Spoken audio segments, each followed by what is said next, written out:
This episode may contain content of a graphic nature, including descriptions of physical and sexual violence against adults, children, and animals. Listener discretion is advised. Hi everyone, I'm Talia. And I'm Tanya. And together we are Crimes and Consequences, a true crime podcast.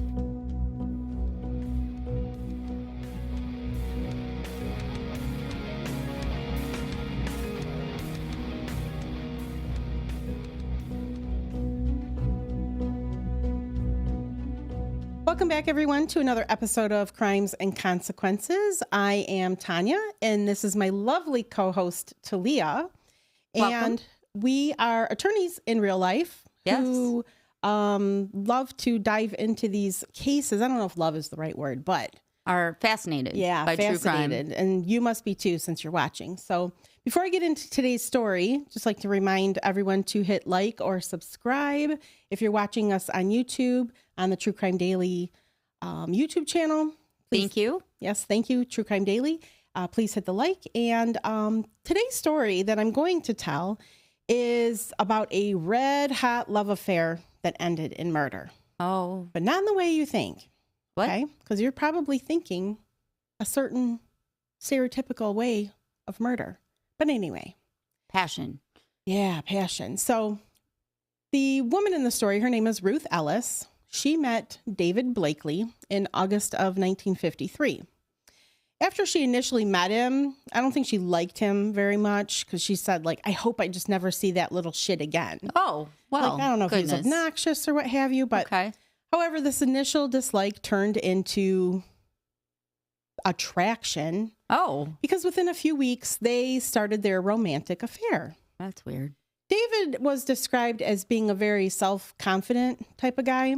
He was popular with the ladies, let's say. He was handsome, and he was kind of like the playboy type. Okay. A little arrogant. Manipulative? Yeah, maybe a little bit. And it just seemed like he was the type of guy that would never love a woman more than he loved himself. Ah, okay. Narcissist? Yeah, narcissist, maybe. I mean, I'm not a psycho. I know. Yeah, I'm just guessing. Exactly. And unfortunately, Ruth, the type of man she was attracted to, they usually were heavy drinkers. And David was also a heavy drinker. And he wasn't a very fun drunk. In fact, he just really couldn't hold his liquor at all. He became destructive and crude and just... That's really unattractive. Yeah, yes, exactly. Really unattractive and not a very likable person when he was drunk. I told you this love affair moved quick. So within a few weeks, I told you they started their affair. And then not soon after, David moved in with Ruth, even though he was already engaged to another woman. Damn. Right. Their romance, it wasn't all roses and sunshine. Okay. Right? You're thinking, oh, they're really into each other, but then it turned violent. Well, how can they be that much into each other if he's engaged? Right. And she never wanted to see the little shit. Yeah. Right. Like it's like a love-hate kind of thing. I don't know. All right. Right. They both were driven by severe jealousy. A mutual friend said about them that they were just two people who should have never hooked up. Right. Ruth was working, trying to make the ends meet, and David was jobless. Okay. But his big hobby was he was building a race car that he had named the Emperor. Okay. And we have a picture of it. It was a really expensive hobby, and David did come from money. So I think part of the reason why he really didn't work is because, he received an inheritance, and it wasn't huge, but it was enough for him to be comfortable. But he still mooched a lot off of Ruth. So, he's not really contributing to the bills, and Ruth is working in a nightclub. That's She's a waitress? Yeah, she's a hostess, waitress. And he would show up at the nightclub trying to get free drinks. Of course. And Ruth allowed it because he's her boyfriend. She loved him. And she let him run a tab, but it became out of hand. And she'd have to pay for it? Yeah, and she'd have to pay for it. And like I said, David wasn't a great drunk, so he'd be there. He'd get drunk, and he just would turn obnoxious. Be an asshole. Mm-hmm. And eventually she lost her job because of him. Oh. And then, she lost the apartment eventually too. Okay. Before she lost her job, however, the club that she worked at, it was called the Little Club. The Little Club. Mm-hmm. And at the Little Club, she met a really great guy whose name was Desmond Cusson. He was pretty much like everything you would ever want in a boyfriend. He was unmarried. Well, that's single. number one. Single, unlike David. He was someone that had been in World War II. He had flown a bomber plane during the war. He was wealthy. He had his own apartment. He had good standing socially. His family owned a tobacco business, which he directed. So they have some money. Yeah. Back in the 50s. Right. Everybody was smoking. I mean, tobacco companies today make a shit ton of money too. So soon after he and Ruth began getting to know each other, he told her he wanted to marry her. Oh. And he wanted to adopt her 2 children because I haven't mentioned Ruth was married before. And she had 2 children with her ex-husband. She had a girl and a boy. And I'll tell you a little bit about them later. And so, he's telling her that he loves her and he wants to marry her.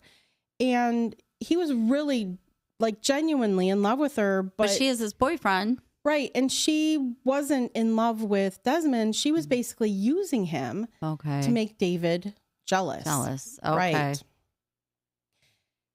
But I told you she lost her apartment. So David went wherever, but Ruth moved in with Desmond. Oh. And that was in June of 1954. Like I told you, she lost her job, she lost her apartment, and that's pretty much the driving force of why she moved in with Desmond, but he was over the moon. Did she still have her kids? Yes. Okay. She still had her kids. And Desmond and Ruth were together for about 2 years. And, it was a rocky 2 years because... She didn't really even like him. No, exactly. And she was really in love with David. Okay. Sorry. You're okay. She's still in love with David. Yeah. And after 2 years. After 2 years. And he tried to give Ruth everything. He financially supported her. I'm sorry. Yes. Desmond tried to give her everything. He supported her financially. He got her own apartment for her when she asked. He told her he wanted to pay for her children to go to private school. Oh, that's nice. And he wanted to pay for French lessons for her and modeling because she did do a little bit of modeling.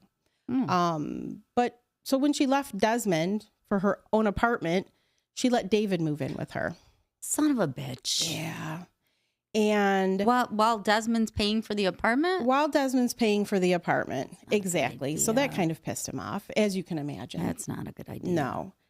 So during the following 3 months, her and David spent so much time together. And, she's trailing Desmond along and it's kind of fizzling out because he knows he can't really compete with David. He's finally getting the... I'm paying for an apartment where a man's living there that's your ex-boyfriend. Yeah. And it's not good. The sad part too, Desmond is this great guy. He's in love with her and she's in love with a piece of shit. Who really didn't treat her well. He sounds like he was just using her, kind of what she was doing with Desmond. And it just started to spiral out of control. Ruth just couldn't stay away from David. Toxic love. Yeah, even though, she's on this rocky path with Desmond, but she just couldn't stay away from David. There was a pretty bad fight between Ruth and David on February 6th, 1955. It became violent and physical. Who was violent? They both were violent with each other. They actually, when they were done, when all was said and done, they both had black eyes. What the hell? Ruth was limping. What? She horrible. She was bruised. And 2 weeks later, another fight took place. And Ruth ended up with another black eye and bruising that just went across both of her shoulders. So she got beaten. Yeah, she got beaten really bad. A little over a month later, another fight took place. And during this one, David punched her so hard in the stomach that it caused her to have a miscarriage. Oh, she's pregnant. Yeah, she was pregnant. And she was just heartbroken because... Was it David's? Yeah, it was David's. And she was heartbroken, but he always managed to worm his way back into her life. That's a flat no. Yeah. Nope. Not happening. After that happened, he knew how to get back into her good graces. He sent her some flowers. He apologized, and it's the same routine with abuse. Yeah, it was really sad, and they got back together. Their last night together was April 8th, 1955. So this has been a really rocky couple of months. That following morning, David had decided, okay, I'm fully going to commit to Ruth. So he asked her to marry him. Oh, okay. You know, he knew this is what she'd been waiting for this whole time, even though they are incredibly abusive and toxic. Yeah, toxic. Just toxic. Volatile. Right. And so along with the proposal, he gave her a picture of himself. Oh, I know. That's so fucking sweet. I know, right? How nice of him. And on the back of the photograph, he had handwritten her a message telling her, you know, he was just, I love you so much. It's this adoring message. And, you know, she just cherished it. Okay. Before he left her that morning, he made a promise to her that night they were going to go out for drinks at a place called, their friends were named the Find Ladders. They were going to go over to their house. What? The Find Ladders. That's her last name? That's their last name. Okay. That they were going to go out that evening and go over to their friend's house and have some drinks and celebrate their engagement. But he never came back. And when 9:30 p.m. rolled around, she called over to her friend's house because maybe, you know, he went there first and instead of picking me up. And when the phone was answered, a 19-year-old nanny answered the phone, and she told Ruth that nobody was home. Nobody? Nobody. And a little while later, Ruth called again, and this time someone else picked it up. It was the man of the house. His name was Ant Feinlander. And Ruth asked if David was there. He said no, David wasn't here. And Ruth kind of felt like Ant's wife, whose name was Carol, was trying to influence David in a way that would turn him against Ruth for some reason. Like maybe, you know, she thought that Ruth wasn't good enough for David. For the rest of the night, though, you know, David never came home. And didn't they ask, hey, how come you guys didn't show up here for drinks? I know. That's what I wondered also. I don't know if they really had a plan to come over there. That's what I'm wondering. I will never know. So Ruth kept calling, looking for answers because David never comes home. And eventually they took the phone off the hook because she called so much. And she was just annoying them. Damn. When midnight rolled around, now Ruth was like, okay, now she can't get a hold of anyone at their house. So she ends up going over there. She was convinced David was there for some reason and that they were lying to her about it. When she got there, she walked up to the front door. She rang the doorbell just repeatedly, and she's banging on the door. Now, this is midnight, right? Nobody answers the door. They have kids, too, because they have a nanny. They've got a nanny. She ended up smashing a window. Okay, now Ruth. Yeah. And getting a little out of hand. She actually, the window wasn't on the house. The window was on a car that was parked in their driveway. Oh, okay. And it was a green Vanguard, and it was actually David's car. Oh. And so she's like, why is his car here? Right. Why is his car here? Why are they saying he's not here? But why did she smash the window? I know. In a fit of rage, I'm sure, because she found his car there. And that'd be a way to get someone's attention. Yeah, exactly. Now they'll come outside. So she stayed there for hours. Oh. She's outside of their house. Now at 2 a.m., the police are called.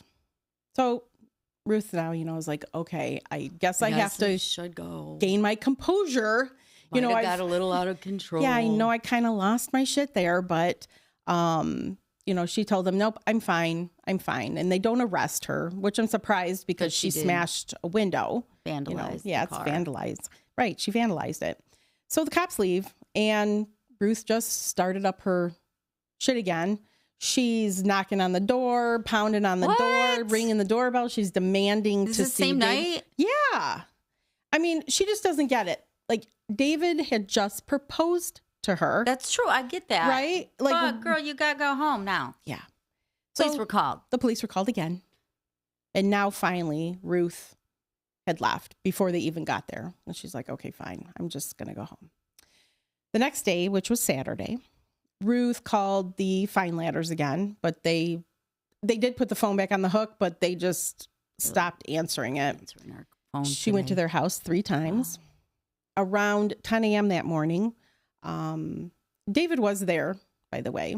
He was the whole time? The whole time. That son of a bitch didn't come out? She knew. Yeah, he didn't come out. Even when she smashed his window, he's like, no. Even though he proposed? I know. That's what I don't understand. Like, can you imagine, like, this is total gaslighting to me. Like, this is not okay. I'm sure she's feeling like, am I crazy? Yeah. Like, right? Yeah. She is acting a little... Yeah, it's a but little then bit much, he just proposed. They were going to celebrate, and he's in the house and not coming out. Right. David and Aunt, so about 10 a.m., like I said, David and Aunt go outside. They're going to finally, like, check out the damage that Ruth has done to the car. But Ruth she was in the neighborhood, and she saw them come out of the house. Oh, shit. And they notice her. She's in her car. So she's like, oh, shit, they saw me. So she speeds away. And she came back about 2 p.m. And she sat in her car and she's just stewing. I'm surprised she didn't confront them. Right. I know. She's just stewing now. It's been a few, now this is ridiculous. It's been a day. Like, what the fuck is going on? And she just, she's there. She's stalking. She's driving herself crazy with all these thoughts that she's having. She just really had a bad feeling that, David's still there. And she just started thinking that he's having an affair with the nanny. This is why he's over there. Like, she just starts letting her mind run away with her. Why didn't she just go home? Get some sleep. I know. Get some sleep, girl. She did. She was like, okay, like you said, I just have to go home and take a break. But she did show up 4 times that day. And the last time when she showed up, she noticed that the fine ladders were having a party. A party? Yeah. The windows were open.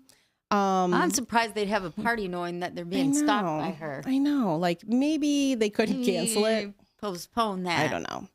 The windows were open, so Ruth is listening. There's music playing, people talking and laughing. That's gotta get her. Oh yeah, she just was livid. Seething. Like, the jealousy, the rage is just coursing through her body. She was like, after everything I've done for David, I supported his broke ass. I mean, he wasn't really broke, but she was paying all the bills. He caused me to lose my job. I lost my apartment. My kids have gone through all this bullshit. And he said he wanted to marry me. Yeah, and he said he wanted to marry her, and he caused her to have a miscarriage with their child. Yeah, so he's an asshole. One of the times when she stopped home, she had drank a bit. So she's also drunk when she shows up. And she had taken a tranquilizer also. Shit. She's taken a pill to kind of deal with everything. And here she is. She's feeling like she's on the edge of a nervous breakdown. And here's David just partying his ass off. Probably having sex with the nanny is what she's thinking. And she's just beside herself. So she decides she's going to go home again. And, maybe like try to calm down. But even though, she gets home, but this jealousy is just eating away at her. So the following day was April 10th, 1955. It was Easter Sunday. She took a little drive to Hampstead. Now, this story I didn't tell you takes place in England. It's a UK story. So she takes this drive to Hampstead, and she's going to wait outside for David, who's in a bar. He was having a few drinks with her friends. How she knew he was there. I was just going to say, how does she know where he's at? I'm not sure. But this might have been a place he frequented a lot. So he came outside of the bar about 9:30. And she saw him and she called out his name. And she's like, oh, hey, David. What? Yeah. Oh, hey, David. He hears her because I don't think she's very far away, but he ignores her. And the next few events, because she's like, okay, I'm not going to be ignored because I demand you notice me. Right. So to the shock of everyone, Ruth pulls out a .38 caliber Smith & Wesson. Holy shit, she is not going to be ignored. No. And she fires it at David. He starts to run, and now she's chasing him with this gun. She's lost it. She fires her second shot, and this one lands and hits David, and he falls to the ground. Where does it hit him? Shot him in the back, but she then walks over to him as he's on the ground, and she shoots him again and again and again. Damn. 3 more shots. And one of the shots left gunpowder burns on the skin of his back. So she was very close when she fired that shot. She ended up emptying this cylinder of all the bullets in the Smith & Wesson. But upon shooting the 6th and final bullet, she continued, like, patrons reported to police later that she was still firing because they could hear the clicks. Oh, she's just like, I don't even care if there's a bullet. Nope. I'm getting you. Nope. I'm out of control. Right. She's consumed with anger and jealousy. The 6th bullet that came, actually, it didn't hit David. It bounced off the road and hit a bystander. Whose name was Mrs. Yule. And it hit her in a weird place. It hit her in the thumb as she was walking into the bar. I know. It's gotta be hit by a bullet, I guess. The thumb. Right, I guess. And I'm thinking, it's a 38. That's a pretty big bullet. Is it? I don't know if Mrs. Yule had a thumb after that. But I guess, like you said. She's alive. Right. And it wasn't, in a delicate place, right? As David is lying in the street now, bleeding, Ruth calmly walks over to a man that is staring in horror at this, and she hands him the gun. Here you go. I'd be like, no, thanks. Yeah. I'm good. And this man just so happened to be an off-duty police officer. His name was Alan Thompson. Okay. Upon receiving the gun, Ruth asked him, will you call the police? And he's like, well, guess what, girl? I am the police, right? And I'm assuming somebody else would have already called by then. I would think. But okay. Upon hearing that he is a police officer, she asked if he could please arrest her. Oh. She's done. Done. Yeah. Take me. Exactly. Take me away. So she was taken to the Hampstead police station, and David was still alive, believe it or not. He was taken to the closest hospital. He was pronounced dead on arrival, so he was lost before he got to the hospital. His body was taken to the Hampstead Public Mortuary so that an autopsy could be performed. And 2 of the bullets that had caused the most damage, it pierced his body, caused hemorrhaging. I'm thinking it grazed his heart. That was one of the bullets that did the most damage, and he ended up just bleeding to death. At the police station, well, internally, probably externally too. Yeah. We don't know a lot about damage, but anyway, at the police station, 3 detectives questioned Ruth without a lawyer present. She didn't ask for one. And the police don't have to furnish you one. And back then you didn't have Miranda rights because you're in the 50s. And it's in England, so I don't know what their equivalent of the Miranda rights are. But you're probably right. Because that didn't happen until, the 60s or 70s? Yeah, the Miranda case. As she's being interviewed by the police, she says to the detective, I'm guilty. I shot him. And she said she had the gun in her purse when she first went to the Finelanders' home. Oh, the first day? Yeah, the first day. Police asked her, well, what did you plan on doing with the gun at the Finelanders? And she said, well, I planned on finding David and shooting him. Oh. So I imagine that if David had come out of the house, he would have died. He probably would have died so that he did day. The smart thing. By staying inside. So she made a full confession. And the police had tons of eyewitnesses anyway. Yeah, it was clear. Yeah. She did it. On April 11th, 1955, which was the day after the shooting, Ruth was charged with David's murder. In her final statement, she said that on the day that she murdered David, she had been drinking at Desmond's apartment, and he was the one that had given her the gun. Okay. After he gave her the gun, he took her out to a nearby forest called Epping Forest so that he could teach her how to shoot it. Right, how to use it. Okay. When she made her first appearance in court, she still didn't have an attorney. And, they didn't have a court-appointed attorney? No, I don't know why. Right. I don't know why. I don't know what was going on in the 50s in another country. I don't know. She, they arraigned her. They place a trial date. They make a trial date, and she goes to jail. She was questioned by mental health care professionals, and she was determined that she had no signs of any mental illness. No, she just snapped. Oh, yeah. And, she told, I think she ends up getting a court-appointed attorney because she does end up rejecting, like, they want to go for the insanity plea. I mean, could have done temporary. Yeah, or like heat of passion. Capacity. Yeah, definitely heat of passion. Heat of passion. That's like 3rd degree, right? That's like a manslaughter. So, but she refused any insanity plea in order to reduce her sentence. Diminished she was like, no. Something. Right, diminished capacity. You're right. She was, that she didn't even tell the police too that Desmond was the one that drove her to the pub that David was at, that he shot her at. She just didn't want to get Desmond in any trouble. At one point there's an adjournment because she does get legal representation.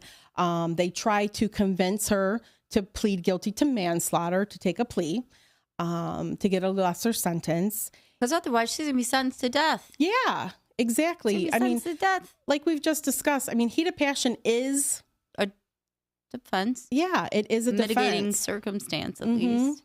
Exactly. But she refuses. The judge granted a 40-day adjournment. Ruth was sent back to prison. And however, her defense team never was able to convince her to take a guilty plea on a lesser charge. I don't know why. What about for her kids' I know, sake? Right? And their dad, they ended up obviously being sent to their dad when she gets arrested. But she just, I don't know if she's trying to like punish herself. Yeah, that's what it sounds like. Yeah, I'm guilty. I'll deal with the consequences. Mm-hmm. And her trial only lasted a day and a half. And I don't know why she's having a trial if she's accepting like that she did it. Sentencing? Yeah, maybe. Yeah, you're right. It could have been for sentencing trial. Because if she's saying I did it and there's no not guilty plea, then there's no point to have a trial. Sentenced. Yeah. It was a media circus, as you can imagine, because as I kind of indicated at the start of our show, usually when you hear like, oh, this red hot love affair and somebody died, you usually think that a man is the killer. I'm sorry to be stereotypical, but yeah, a lot of times it is. Whatever it is. Right? Of course there's tons of women who murder, but like to me, it's just what I think of when I hear the circumstance initially. Yeah. So, and Ruth was only about 28 years old. Wow. She was considered to be beautiful. Like I said, she went to modeling school. Right. She was getting modeling jobs. And she kind of had like a Marilyn Monroe look. Like she had the platinum blonde and she kind of had that hairdo. When I saw a picture of her initially, I couldn't believe she was only 28. It's older. Yeah, she looked older. And I think it's probably the hairstyle or the makeup or something. My Aunt Bev looked like she was 80 when she was 40. Right, exactly. Back in the 70s. Yeah, like I think like sometimes I think we've all learned to look a little bit like, I don't know, younger might not be the right word. Maybe we're looking our real age, and back then they just looked older. But yeah, so I think and she's a woman. It's just sensationalized. Right. Woman with a gun just out. Yeah, and revenge. Yeah, exactly. Like, he's with someone else and he's, gonna die kind of thing. So this trial lasted a day and a half. And I tell you, it's a media circus and there's just tons of people who want to come and watch, right? Oh, yeah. So they end up, you had to get a ticket. A ticket? Yeah, a ticket. Oh. They were... Like go to StubHub or something. Ticketmaster. And exactly. And people were scalping them. Are you fucking kidding and me? the highest price at the time was like 30 pounds, which is a little less than $60. So, I mean, back in 1955, that was a lot of money, right? Yeah. It's even kind of a little bit of money now, like $60 for like a ticket to go crazy. sit It's at crazy. court. Okay.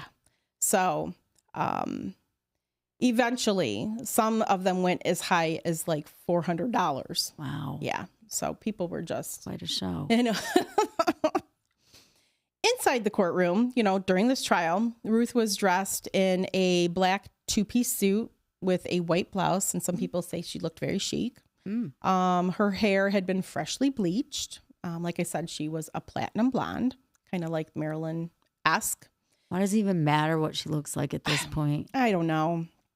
What's it?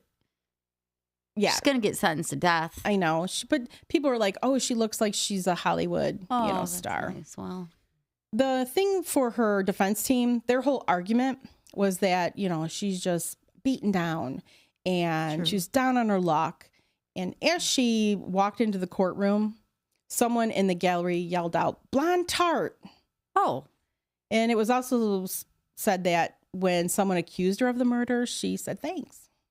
I don't know. It's kind of unhinged to me. Thanks. Yeah. We kind of mentioned earlier that she was, I can mention earlier, she has this trial. At the trial, she was able to tell her side of the story. And she just said, I was treated badly by David, and I just had enough. And I just kind of snapped. So the prosecution, the name of the attorney was Christmas Humphreys. Isn't that a great name? Christmas Humphreys? Yeah, Christmas Humphreys. Okay. He had already been involved in some high profile cases. So he was an experienced litigator. He made the case, he kind of rebutted what she had to say by just bringing witnesses. And the defense only cross-examined Well, it does sound like two a real of them. trial. Yeah. And so the defense team was made up of attorneys who the public had paid for. Public defenders. Yeah, public defenders. So, sometimes they don't have a ton of experience. True. When it was time for her to finally take the stand, her attorney's whole argument was when she first fired the gun, she was emotionally upset due to, just the severe treatment. I mean, like I said, they were physical with each other. Right. And she would have bruises So he's and trying black to do eyes. a heat of passion. Yeah. Kind of testimony from her. Yeah. And she tried to make, he tried to make her like a good impression on the jury, but he couldn't really. Can't undo. Right. You can't undo the fact that she shot him 6 times or whatever. And took off the thumb of Mrs. Ewell or whatever. Yeah, Mrs. Ewell. And he's really trying to turn her into a sympathetic person to the jury, but she kind of, when she answered, she was just, there was really no sign, like emotional sign. Like she didn't play up any kind of stereotypical behavior or anything. She was just very in control of her answers and seemed rational, which is what her defense team did not want her to act like. When she was cross-examined by the prosecution, Christmas Humphreys only asked her one question. And he said, "Ms. Ellis, when you fired the revolver at close range into the body of David Blakely, what did you intend to do?" Kill him. And she said this was her answer. "It was obvious that when I shot him, I intended to kill him." Okay, like prosecution rests, Your Honor, right? We're done. Like, okay. We're done. The next day, the jury left the courtroom to deliberate, and it took them only 23 minutes to find her guilty of murder. It was never mentioned at any point during her trial that, she suffered a miscarriage at the hands of David, just 10 days prior to her shooting them. It was never mentioned that he abused her physically on a regular basis. He had just proposed and then done all the, Yeah. And just ghosted her. Right. Ghosted her. I mean, viciously. Like, Ghosted who her. does that? The judge really felt like he had no choice to sentence her to death. Knew it. She was. After sentencing, the judge asked her if she had anything to say, and the only thing she said was thank you. So I don't know.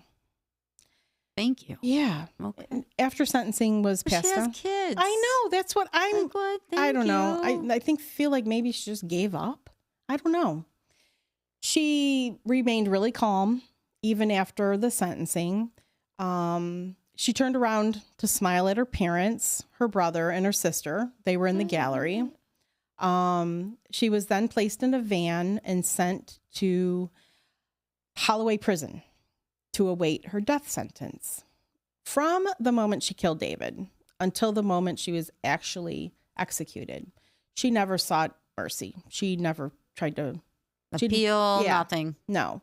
She thought that she deserved the death sentence, kind of like what we talked about earlier, because she did kill someone.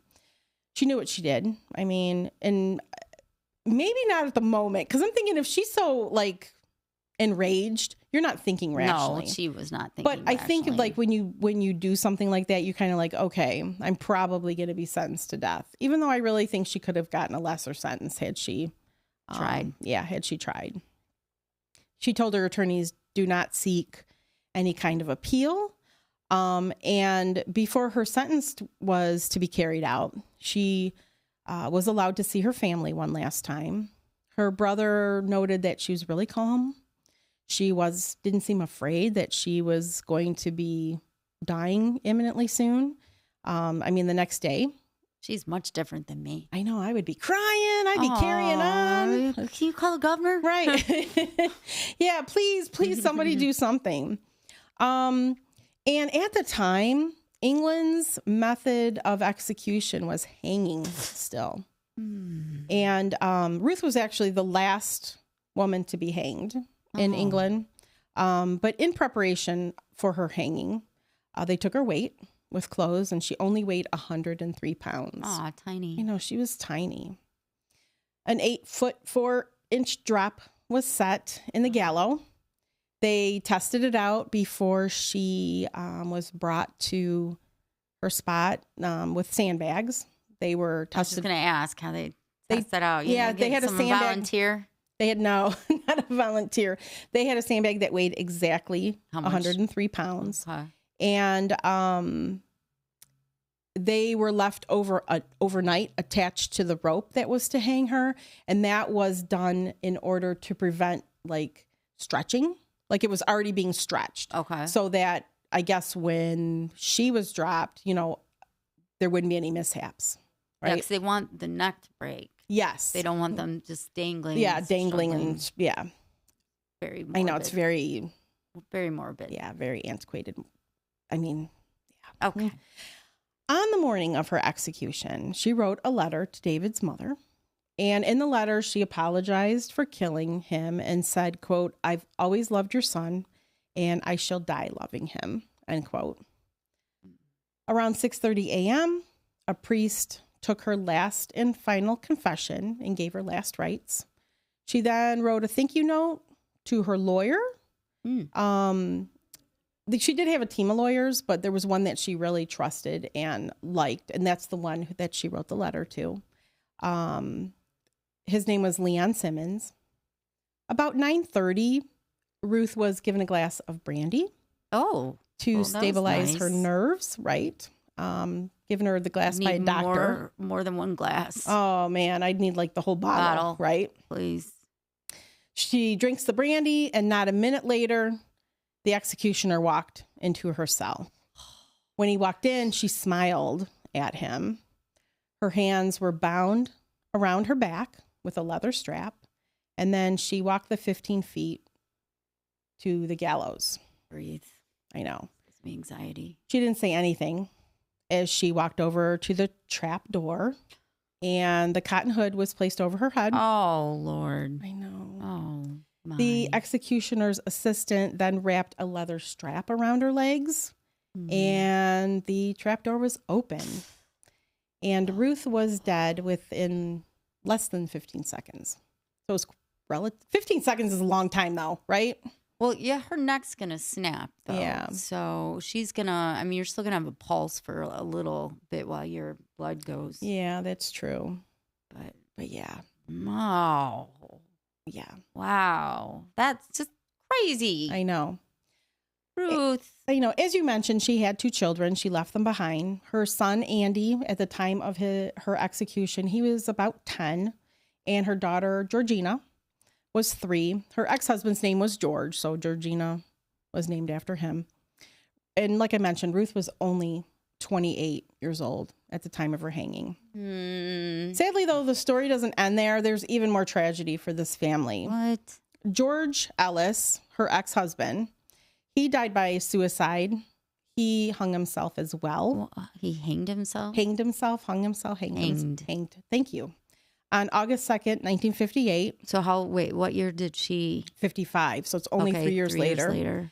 And her mother, Bertha Nielsen, was found in 1969, unconscious in a gas-filled room in her apartment. So she committed suicide too? Well, she survived, but she never really recovered in that she couldn't speak after that. I think it maybe damaged that part of her brain. Wow. I mentioned that Ruth said that Desmond had given her the gun. Yeah. He always denied that he gave her the gun. Me. I know, it wasn't me. I didn't give it to her. And he emigrated to Australia and died in 1991. In 2003, after a posthumous appeal was brought by her sister, Monica, the appeals court concluded that it was right to have convicted her of first-degree murder. So the appeal was denied. Yeah. Her execution, like I told you, she was the last woman to be executed in the UK by hanging.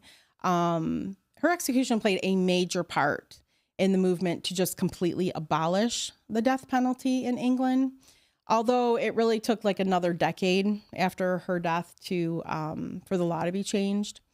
One of the newspapers in defense of abolishing the death penalty had said, quote, "Consider the task of explaining to the late Ms. Ruth Ellis's 11-year-old son, now at boarding school, what had happened. This boy, who is also fatherless, has had something done to him that's so brutal, it's difficult to imagine. We should realize it." It's, something that should be realized. Perhaps the most haunting part of what's included, of the new law is that, or the effect that it had on her son Andy, was that he made audio tapes later in life. And he managed to interview Ruth's prosecutor, because I think he just became obsessed as he got older. Right. I mean, it's hard to lose your mom. Right. And you don't know what's going on when you're 10.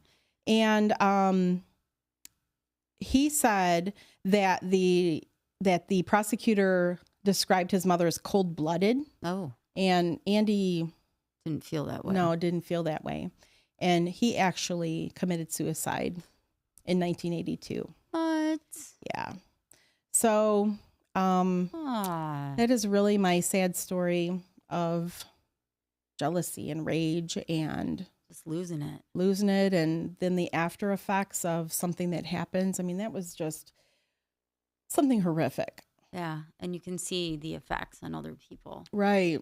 Like, I'm not sure why George, her ex-husband did it, but I mean, I think her son was just riddled with grief, and I don't know. The kids went into the foster care system too at one point, and I'm sure, there was. Oh man, well this is a pisser. Yeah, I know.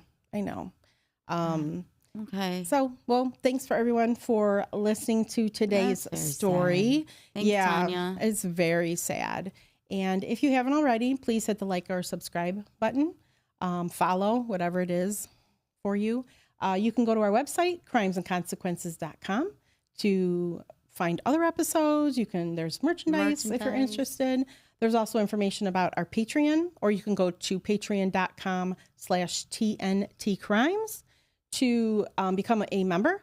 You can subscribe through Apple Podcasts as well. And what you get for becoming a member is you get all of our weekly episodes ad-free and early released. And there's also additional episodes once a week that you are not in public. Exclusive to members only. So until our next episode. Thank you, True Crime Daily, for hosting us. And we appreciate and adore all of you that are taking the time to write positive things and watch us and listen. So do us a favor. Don't kill each other. Bye. Bye.